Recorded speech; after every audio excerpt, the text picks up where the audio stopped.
Bienvenue dans ce nouvel épisode de podcast de l'heure du Caire sur le sujet de comment réussir une reconversion professionnelle parce que, encore une fois, ce sujet me tient à cœur. J'explore tous les sujets autour d'une vie professionnelle épanouissante. Cet été, je pense que c'est hyper important. On est plein à se poser des questions. Parfois, on a même déjà fait une reconversion pro et il s'avère que plus tard, on a de nouveau envie d'en faire une. Parfois, on est entrepreneur, on a un business et on se dit, tiens, si je changeais de voie, ce que je fais actuellement ne me plaît plus, etc. Parce que je trouve qu'on est à une époque où la reconversion professionnelle est une question que quasiment chaque individu se pose à un moment donné. À l'époque de nos grands-parents, quand je regarde en tout cas moi dans mon schéma familial, ils avaient le même métier de leurs 14 ans jusqu'à leurs 60 ans. OK? Et à l'époque de nos parents, pareil, très peu ont changé de métier, voire même d'entreprise. De leur vingtaine à leur soixantaine, chaque temps dédié à leur activité professionnelle était pour le même métier et la même entreprise. Mais nous, à 30 ans, on a peut-être déjà connu une dizaine d'entreprises différentes, parfois plusieurs métiers différents, et certains se sont même lancés à leur compte. Je plaide coupable. Donc on n'a pas du tout la même vision du travail, là, sur 3 générations. Parce que comme je l'ai évoqué dans de précédents épisodes de podcast, je trouve qu'aujourd'hui, on est plus dans la recherche de l'épanouissement. OK? Alors qu'avant, on était dans la recherche de la survie. Il me faut un taf pour survivre, point barre, je serais déjà très content si j'ai un salaire. Aujourd'hui, on est de plus en plus à rechercher un job qui va participer à notre bonheur. Et parfois même un job qui nous épanouit à un moment donné, peut ne plus l'être à une autre période de notre vie, pour plein de raisons différentes. Donc on peut évoluer et être de nouveau à la recherche d'un nouvel épanouissement à différentes périodes de notre vie. Parce qu'on change, on évolue, on change de vie personnelle. Et donc forcément, nos aspirations pour notre vie professionnelle vont évoluer aussi. Donc il est normal que la question de l'évolution ou du changement pro se pose aussi. Et donc j'ai décidé de créer cet épisode pour te guider dans tes questionnements de reconversion professionnelle, en me basant encore une fois sur mon expérience, l'expérience aussi des femmes que j'ai accompagnées depuis 2021 à se reconvertir en tant que Customer Care Manager freelance, mais aussi les études, hein, tu commences à me connaître, sociologiques, des sources vérifiées, etc. Donc avant de commencer, j'ai créé un guide pour toi avec un plan d'action étape par étape que tu peux remplir avec un fichier aussi Google Sheet intégré en bonus pour t'accompagner dans tes recherches et dans ton process de reconversion professionnelle. Donc dans ce guide, il y a aussi de la documentation pour le métier de Customer Care Manager, mais il est adapté pour n'importe quelle recherche, n'importe quel objectif de reconversion, même si devenir Customer Care Manager, c'est pas du tout mon truc. Mais j'ai rajouté de la documentation en plus, on sait jamais. Donc déjà, donc tu trouveras ce guide à télécharger gratuitement dans la description de cet épisode. Donc j'aimerais déjà te dire, c'est quand le bon moment pour faire une reconversion professionnelle? Parce que la temporalité joue un rôle énorme dans la possibilité de cette reconversion, dans la mesure où est-ce que ta santé sera là pour que tu puisses réaliser cette reconversion. Tu vas comprendre tout de suite. J'aimerais te dire qu'à partir du moment où ton métier actuel te rend malheureuse et qu'il commence à avoir un impact sur ta santé mentale, voire physique, la question de la reconversion, là, devient extrêmement urgente. Après un moment de repos, bien évidemment, si tu le peux, parce que avant d'en arriver à ce stade de burn-out ou quasi burn-out, où ensuite c'est très compliqué de récupérer de l'énergie par la suite, j'ai eu beaucoup de retours, beaucoup de personnes qui ont été diagnostiquées de burn-out. C'est quasiment 1 à 2 ans après pour recouvrir son énergie, l'envie de se réinvestir dans une activité professionnelle. J'ai eu des connaissances qui ont même perdu des capacités physiques à cause d'un burn-out et pourtant leur métier n'était pas physique, mais les conséquences psychologiques de leur mal-être au travail leur ont causé des problèmes physiques. Donc vraiment, ton malheur au travail n'est pas à prendre à la légère, s'il te plaît. Ça peut avoir un impact sur ta santé. Et comme je le dis souvent, sans la santé, on fait rien. Sans la santé, on fait rien. Donc avant d'en arriver à ce stade de burn-out, il y a quand même des signes à prendre en compte qui peuvent te dire ah, il serait peut-être temps que là, je pense à une reconversion professionnelle. Et en plus, envisager une reconversion professionnelle quand on a encore l'énergie de le faire, c'est beaucoup plus facile. Donc vraiment, prends bien garde à ces signes. Tu redoutes régulièrement le début de la semaine ou le fait d'aller travailler. Tes missions te rendent majoritairement malheureuse ou ne t'intéressent pas trop. Tu ne te projettes plus du tout dans ton poste, ni dans ton évolution professionnelle dans le métier actuel ou dans la boîte actuelle dans laquelle tu es. Tu as une impression d'ennui, de routine vide ou de perdre ton temps. Tu ressens une perte de sens, un décalage avec tes valeurs ou un manque d'alignement avec ton métier. Tu sens une fatigue importante, un épuisement ou des signes de burn-out. Tu as le sentiment de ne pas être à ta place ou de ne pas être reconnu à ta juste valeur. Ok? Donc ça, c'est vraiment des signes qu'il faut surveiller. Un seul signe isolé et ponctuel ne veut pas toujours dire que tu dois faire une reconversion et que tu cours au burn-out, ok? Mais la combinaison de plusieurs signaux sur la durée mérite clairement d'être pris au sérieux parce que les sources insistent surtout sur la persistance du mal-être, ok? Si c'est quelque chose de continu. Si c'est juste un simple passage à vide, encore une fois, tu peux réécouter l'épisode sur l'épanouissement au travail, ça arrive même quand t'as le meilleur métier du monde qui t'épanouit, qui te rend heureuse, ok? Mais quand le travail impacte aussi ton énergie, ton sommeil, ta santé mentale, ta santé physique, ton envie de te projeter, la question de la reconversion professionnelle, là, devient vraiment hyper légitime, voire nécessaire, ok? Donc, il devient pertinent d'envisager ta reconversion quand la situation dure, s'aggrave ou que tu n'arrives plus à retrouver de sens, même si tu as déjà fait des ajustements, ok? À ce stade, l'objectif, comme je te disais, n'est pas forcément de tout de suite changer de métier, de quitter ton job, mais de commencer à clarifier ce qui ne va plus et ce que tu veux à la place. Et le plus utile, c'est de distinguer 3 cas. La fatigue passagère, ça arrive à tout le monde. Un problème lié au poste actuel ou à l'entreprise, donc c'est pas le métier en lui-même qui ne te plaît plus, mais l'environnement et le cadre. Donc parfois c'est juste changer de boîte, mais pas de métier qui va t'aider. Ou est-ce que c'est un vrai désalignement de carrière, ok? Et est-ce que plusieurs signes sont présents depuis plusieurs mois, d'accord? Là on agit. Maintenant, les étapes pour réussir une reconversion professionnelle, quand tu te dis qu'effectivement tous les signes sont là, que tu ne veux plus faire ce métier, que tu dois absolument changer. Par exemple, tu t'es formée pour être infirmière, ça fait 10 ans que tu es infirmière et là clairement, c'est un métier qui ne te correspond plus. Peut-être que tu as eu des enfants entre-temps et que être infirmière, en tout cas de cette façon, ne correspond plus du tout à ta vie idéale et tu as besoin de changer, de trouver un métier qui va t'apporter un cadre de vie qui va mieux matcher avec tes aspirations.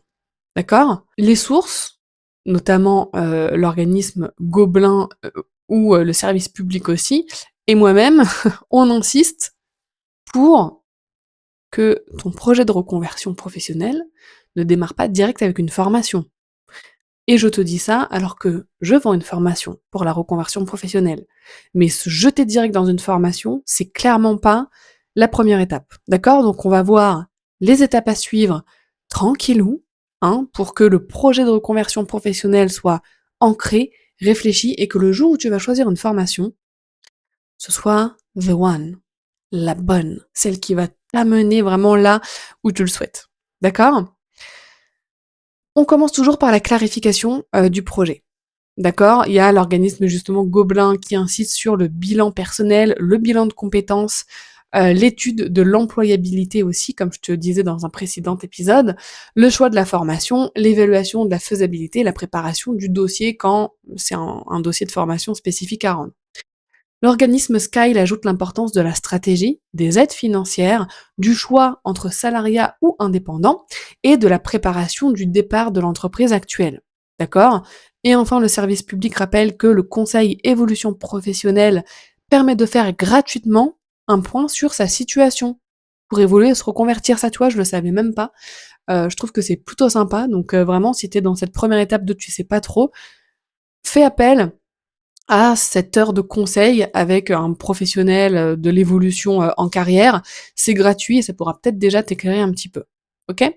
Donc les étapes à suivre. Faire le point sur tes motivations, sur tes contraintes de vie et sur tes ressources. D'accord? Ça va éviter de confondre un malaise passager, comme on le disait tout à l'heure, avec un vrai projet de changement qui est urgent et qui vise à protéger ta santé mentale, ta santé physique, voire même à atteindre l'épanouissement au travail, ok?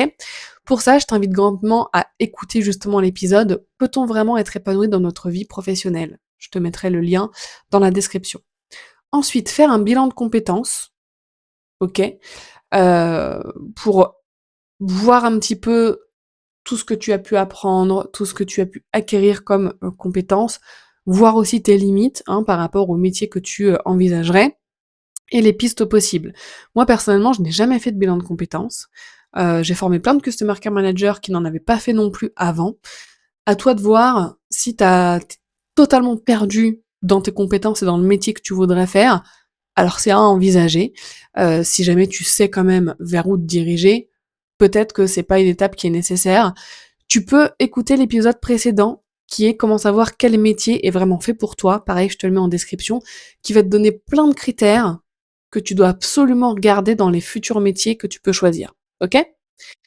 Ensuite, vérifier l'état du marché, hein. Est-ce qu'il y a des offres d'emploi qui sont disponibles? Quelles sont les conditions de travail?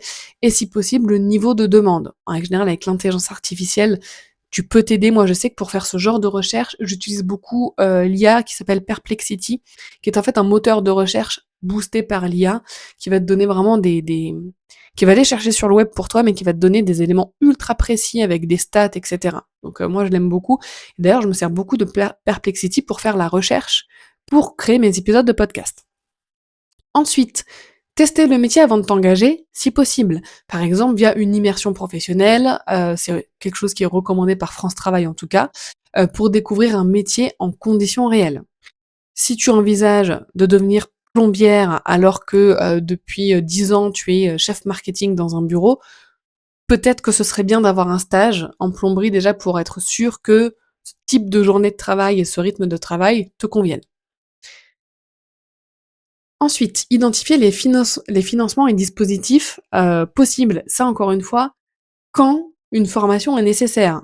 Je suis persuadée qu'il y a des reconversions professionnelles où t'as pas forcément besoin de faire une formation. Ça, c'est juste mon avis personnel. Encore une fois, je dis ça alors que j'en vends une. Hein. Voilà. Mais voilà, identifier les financements et les dispositifs mobilisables comme le CPF, le projet de transition professionnelle ou les aides selon ton statut actuel. Il faut savoir que moi, donc le Campus Customer Care est un organisme de formation, depuis peu d'ailleurs, j'ai eu plus d'1 an de bataille administrative, mais que mon statut d'organisme de formation ne veut pas dire qu'on peut utiliser le CPF pour rejoindre le Campus Customer Care. Malheureusement, le chemin est encore hyper long pour atteindre ce stade-là, et en plus, il y a des critères que j'ai pas forcément envie de remplir parce qu'il dénaturerait totalement ma façon d'enseigner, les résultats du campus et la flexibilité pour mes élèves aussi. Pareil, je vais pas rentrer dans les détails là parce que ce serait long, mais voilà, si jamais tu te poses la question en écoutant cet épisode, non, on ne peut pas utiliser le CPF pour rejoindre le campus Customer Care, c'est un investissement qui est 100% personnel. Ensuite, choisir une formation certifiante ou diplômante quand il y en a besoin pour le métier visé, seulement après avoir validé bien évidemment ton projet de reconversion et l'état du marché. D'accord? Et enfin préparer la transition de façon concrète avec un calendrier de départ de l'entreprise, repréparer un nouveau CV si tu as besoin de faire un pitch, hem te créer un réseau dans ton nouveau domaine, rechercher de l'emploi ou des clients si tu te lances en indépendant, et cetera. Donc il y a quand même un truc qui compte le plus, c'est que les études et les guides hein, les plus crédibles qu'on trouve sur le web ne présentent pas la reconversion comme une simple question de motivation, d'accord, mais comme un projet à sécuriser. Contrairement à ce que, encore une fois, beaucoup d'infopreneurs de Dubaï, c'est vraiment le cliché, mais voilà, c'est ouais, si tu veux, tu peux, faut être motivé. Si tu passes pas à l'action, c'est que t'es pas motivé. Non, parfois c'est normal qu'un projet comme ça prenne du temps. Ok, il y a besoin de réflexion, il y a besoin de s'organiser. Parfois, il faut évaluer aussi l'impact que cette reconversion va avoir sur notre vie de famille, sur notre conjoint, sur l'organisation de notre vie, etc. Donc c'est voilà, c'est un projet à sécuriser. C'est pas un truc à faire sur un coup de tête. Le cœur du succès repose vraiment sur 3 points hyper importants pour ta reconversion professionnelle. Être lucide sur soi-même, sur nos compétences, hein, sur ce qu'on veut faire, sur ce qu'on peut faire, etc. Je dis lucide, j'ai pas dit minimiser tes compétences ou minimiser tes ambitions. C'est des choses différentes. Tu peux avoir des ambitions énormes et être lucide sur le fait que là, tout de suite, cette ambition, tu vas pas pouvoir l'atteindre le mois prochain. Encore une fois, il y a pas d'ambition trop grande, il y a juste des délais trop courts. OK? Donc ce sont 2 choses différentes. Valider le métier, au niveau terrain, est-ce que c'est possible? Est-ce que c'est faisable? Est-ce que voilà, je sais pas, tu veux devenir archéologue et avoir une vie comme Lara Croft, est-ce que c'est possible aujourd'hui? Hein? Est-ce que, voilà, je te laisse, trouver cette question toi-même. Trouver la réponse toi-même, pardon.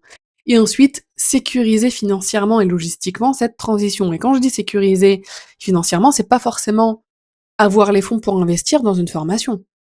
C'est aussi avoir un matelas de sécurité qui te permette, je sais pas, de vivre plusieurs mois, voire 1 an, si jamais tu n'as pas de revenus, si jamais ta recherche d'emploi met plus de temps, que prévu, si jamais, bah, tu dois reprendre des études pendant plusieurs années, et avoir juste un petit job alimentaire à côté, bah, il va peut-être te falloir une sécurité financière en plus pour combler. Voilà, c'est financièrement sécuriser l'intégralité de cette phase de transition. Parce qu'une reconversion professionnelle, c'est pas juste je choisis un nouveau métier, je fais une formation pour l'exercer et je trouve un job. C'est un changement énorme qui se passe en nous aussi, en termes d'état d'esprit, en termes d'évolution personnelle, en termes de notre vision de la vie, etc. Vraiment, be ready, parce qu'une reconversion professionnelle, encore une fois, c'est pas juste changer de métier. On évolue aussi, nous, énormément personnellement. On va avoir besoin d'espace mental, on va avoir besoin de sécurité, on va avoir besoin de se sentir soutenu pour réussir cette reconversion professionnelle. D'accord? Donc plus ta reconversion est préparée, comme un projet sur le long terme, plus elle a de chances d'aboutir, ok? Et en plus, préparer ce projet, ça peut t'aider à patienter, hein, en attendant de quitter ton job actuel qui ne t'épanouit pas vraiment. Moi, je sais que j'ai mis 6 mois à quitter mon travail quand je me suis reconvertie professionnellement. Alors, heu, est-ce qu'on peut appeler ça une reconversion professionnelle? Pas pleinement parce que je suis restée sur le même métier que je faisais en salarié, mais je suis passée en le faisant indépendant, mais j'ai quand même eu les mêmes étapes parce que j'ai dû m'assurer de mes compétences, j'ai dû préparer mon départ, j'ai dû sécuriser mes premiers clients, et cetera. Et à l'époque, j'ai fait ça toute seule, hein. Donc j'avoue, en y repensant, j'y avais pas trop réfléchi, ni même étudié le marché à l'époque. Je m'étais dit: «Allez, je suis passionnée, mon instinct me dit que c'est bon, alors j'y vais». Bon, 8 ans plus tard, je suis quand même contente d'avoir pris cette décision, mais aujourd'hui, moi, quand je conseille d'autres personnes, vu que le marché s'est largement professionnalisé, heu, voilà, je recommande quand même pas mal de sécurisation, et j'aimerais ajouter aussi une chose, une nuance, c'est que là, je t'ai partagé tout un résumé d'études, hein, que j'ai trouvé à ce sujet, mais aussi de mes observations, OK? Et il y a un autre truc que j'ai observé, c'est que plus on attend, plus on a tendance à abandonner. Donc quand on dit sécuriser la reconversion professionnelle, voir ça comme un projet à long terme, ça veut pas dire passer 5 ans dessus à procrastiner. Ça veut dire bien préparer le truc selon les personnes, selon nos vies, selon notre sécurité financière. Bien préparer la reconversion, ça peut être 3 mois pour une personne, ça peut être 2 ans pour une autre. OK? Il faut vraiment prendre le temps qu'il faut pour réfléchir, étudier, sécuriser la période de transition entre les 2 métiers, mais éviter de tomber dans la procrastination parce qu'on a peur du changement. C'est normal d'avoir peur, surtout avant une reconversion professionnelle. Mais il faut pas laisser ces peurs nous bloquer. Et pour ça, tu peux écouter l'épisode comment surmonter ces peurs pour lancer nos projets. Pareil, je te mets en description. OK? Donc l'ordre pratique, hein, pour résumer un petit peu les étapes que tu dois cocher, par lesquelles tu dois passer pour réussir ta reconversion professionnelle, te poser les bonnes questions. Est-ce que je suis juste en fatigue passagère? Est-ce que j'aime mon métier mais j'aime pas la boîte dans laquelle je suis? Bref, voilà, vraiment te questionner, conscientiser tes pensées par rapport à ton boulot. Tu peux même faire du journaling, écrire toutes tes pensées, tes émotions, ce que tu veux, ce que tu ne veux plus. Bref, voilà, vraiment te questionner, faire un travail quand même d'introspection, être conscient de ses émotions, etc. Faire un bilan de compétences, si jamais tu sens que tu en as besoin. Étudier ensuite le marché du métier sélectionné. Encore une fois, vraiment, si tu es dans un objectif de reconversion professionnelle, écoute l'épisode quel métier, comment trouver le métier qui est fait pour nous. Teste par immersion ce métier si possible. Construis le financement si besoin pour une formation ou pour sécuriser encore une fois toute la période de transition. Choisis la formation si encore une fois il y en a besoin d'une et organise la transition et l'entrée dans le nouveau métier. Quand on dit organiser, encore une fois, ça peut être aussi bien niveau pro que perso. D'accord? J'espère que cet épisode t'aura aidé à y voir plus clair sur les étapes à réaliser. Encore une fois, tu as le conseil en évolution qui est gratuit proposé par le service public. N'hésite pas à l'utiliser, ça pourra très certainement t'aider. D'ailleurs, si tu as déjà fait appel à ce service, n'hésite pas à mettre en commentaire ce que tu en as pensé. Et si jamais tu me connais parce que tu es un petit peu attiré par le métier de Customer Care Manager freelance, je te mets le lien du test en description. Est-ce que tu es vraiment fait pour ce métier? Le test te dira oui, clairement, ou non, clairement également. Donc c'est déjà un élément de réponse par rapport à un métier qui peut-être pouvait t'attirer. Si tu penses que cet épisode peut aider une personne de ton entourage, n'hésite pas à lui partager et surtout abonne-toi à mon podcast L'heure du Care, que tu le regardes sur YouTube, que tu l'écoutes sur une autre plateforme d'écoute de podcast. Abonne-toi, mets un avis, mets des commentaires, fais toutes les actions possibles parce que ça aide l'épisode, enfin ça aide le podcast à être un petit peu mieux référencé et à avoir un petit peu plus de succès, tu vois. Donc voilà, booste mon podcast L'heure du Care. En attendant l'épisode de la semaine prochaine, surtout, prends bien soin de toi.